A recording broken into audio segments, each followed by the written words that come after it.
দর্শক, মহান বিজয় দিবস উপলক্ষে সোহরাওয়ার্দী উদ্যানে বিজয় র্যালি অনুষ্ঠিত হচ্ছে। সেখানে আছেন আমাদের সহকর্মী সোহাগ বিশ্বাস। বিস্তারিত জানতে সরাসরি যুক্ত হচ্ছি তার সঙ্গে। সোহাগ, আগের খবরেও আপনার সঙ্গে যুক্ত হয়েছিলাম, আপনি বিজয় র্যালির খবর জানাচ্ছিলেন। ঠিক এই মুহূর্তে কোন জায়গাটিতে আছে বিজয় র্যালি বা কখন নাগাদ শেষ হবে, কোথায় গিয়ে শেষ হবে, বিস্তারিত আপনার কাছ থেকে জানতে চাই। বাংলাদেশ জামায়াত ইসলামের আয়োজনে, অর্থাৎ বাংলাদেশ জামায়াত ইসলামের যে যুব উইং রয়েছে বা যুব বিভাগ রয়েছে, সেই যুব বিভাগের আয়োজনে রাজধানীর সোহরাওয়ার্দী উদ্যান থেকে শুরু হয়েছে এই যুব ম্যারাথন।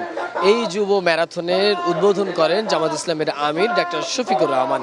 এবং এই যুব ম্যারাথনটি সকাল 7টার পরে রাজধানী সোহরাওয়ার্দী উদ্যান থেকে শুরু হয়ে মানিক মিয়া এভিনিউতে শেষ হয় এবং মানিক মিয়া এভিনিউতে এসে এখানে তারা একটি সংক্ষিপ্ত সমাবেশের আয়োজন করে, যেই সমাবেশে দলটির সেক্রেটারি জেনারেল মিয়া গোলাম পরোয়ার বক্তব্য রাখবেন। তিনি এরই মধ্যে মঞ্চে এসে উপস্থিত হয়েছেন এবং মানিক মিয়া এভিনিউ এরই মধ্যে নেতাকর্মীদের, অর্থাৎ জামাত ইসলামের নেতাকর্মীদের পদচারণায় কানায় কানায় পূর্ণ হয়ে গেছে।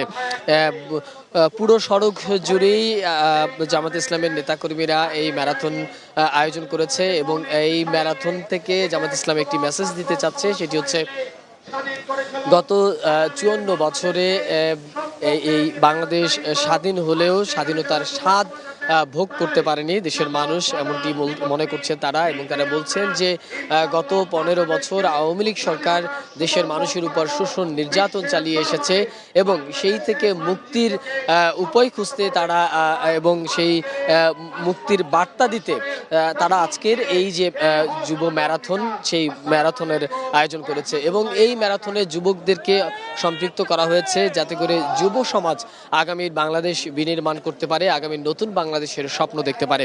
আগামী নতুন বাংলাদেশের স্বপ্ন নিয়ে এই যুব ম্যারাথনের আয়োজন করা হয়েছে এবং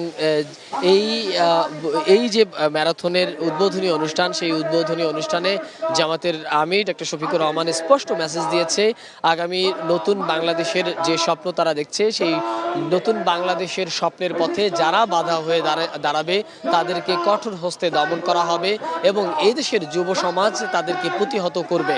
এবং এই মেসেজটি তিনি মোটা দাগে আসলে বলবার চেষ্টা করেছেন যে আগামী নতুন বাংলাদেশ গড়ার ক্ষেত্রে সামনে যত বাধাই আসুক না কেন, সব ধরনের বাধা তারা উপেক্ষা করে সামনে এগিয়ে যাবে। এই ছিল আসলে রাজধানীর যে মানিক মিয়া এভিনিউ, সেই মানিক মিয়া এভিনিউতে জামাত ইসলামের যে যুব সমাবেশ, সেই যুব সমাবেশের সর্বশেষ অবস্থা।